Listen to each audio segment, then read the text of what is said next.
Magandang araw, narito na ang pinakahuli sa lagay na ating panahon ngayong araw ng Tuesday, March 17, 2026.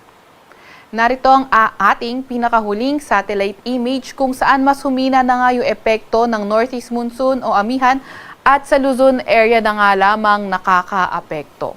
Nakita nga rin natin sa mga susunod na araw, posibleng mas humina pa yung epekto ng amihan sa ating bansa. Samantalang wala rin naman tayong namomonitor na low pressure area or bagyo sa loob or malapit sa ating Philippine Area of Responsibility. Para naman sa lagay ng panahon ngayong araw, wala naman tayo inaasahang malalakas na mga pag-ulan sa lugar ng Luzon. Gayunpaman, maulap na papawirin at mga may hinang pag-ulan ang dala ng amihan sa lugar ng Batanes, Cagayan, Isabela, Apayao, pati na rin sa may Aurora.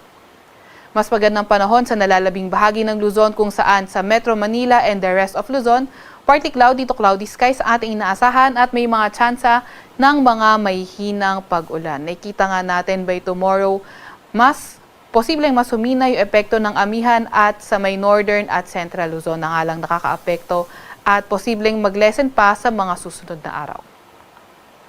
Agwat ng temperatura ngayong araw sa Metro Manila at Lawag ay 20 to 30 degrees Celsius. 13 to 22 degrees sa may Baguio, 19 to 28 degrees Celsius sa may Tagaytay, 20 to 29 degrees Celsius sa may Tugigaraw at 21 to 30 degrees Celsius naman sa may Legazpi. Agwat ng temperatura ngayong araw sa Puerto Princesa ay 23 to 31 degrees Celsius at 25 to 31 degrees Celsius naman sa may Kalayaan Islands. Sa nalalabing bahagi naman ng bansa sa may Visayas at Mindanao, fair weather conditions ang ating inaasahan kung saan may mga tsansa lamang tayo ng mga localized thunderstorms. Yung mga kasamahan natin sa Regional Services Division patuloy na maglalabas ng mga thunderstorm advisory, rainfall advisory o hindi kaya heavy rainfall warning kung kinakailangan. Agwat ng temperatura ngayong araw sa may Iloilo, Cebu at Cagayan de Oro ay 24 to 32 degrees Celsius. 23 to 32 degrees Celsius naman sa may Tacloban, 24 to 33 degrees Celsius sa Davao at 23 to 33 degrees Celsius naman sa may Zamboanga.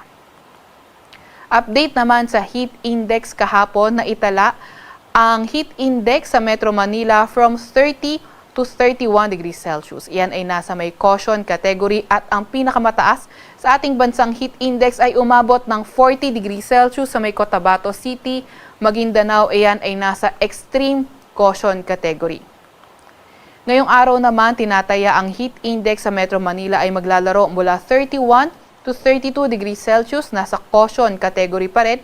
At ang pinakamataas na posible maging heat index ngayong araw ay 40 degrees Celsius sa lugar pa rin ng Cotabato City, Maguindanao at iyan ay nasa extreme caution category. Wala pa rin naman tayong nakataas na gale warning sa kahit anong dagat baybayin ng ating bansa, pero ingat pa rin sa mga papalaot sa Northern Luzon at silangang bahagi ng bansa dahil posible nga yung katamtaman hanggang sa maalong karagatan. Sa Kalakhang, Maynila, ang araw ay sisikat ng 6:03 ng umaga at lulubog ng 6:07 ng gabi.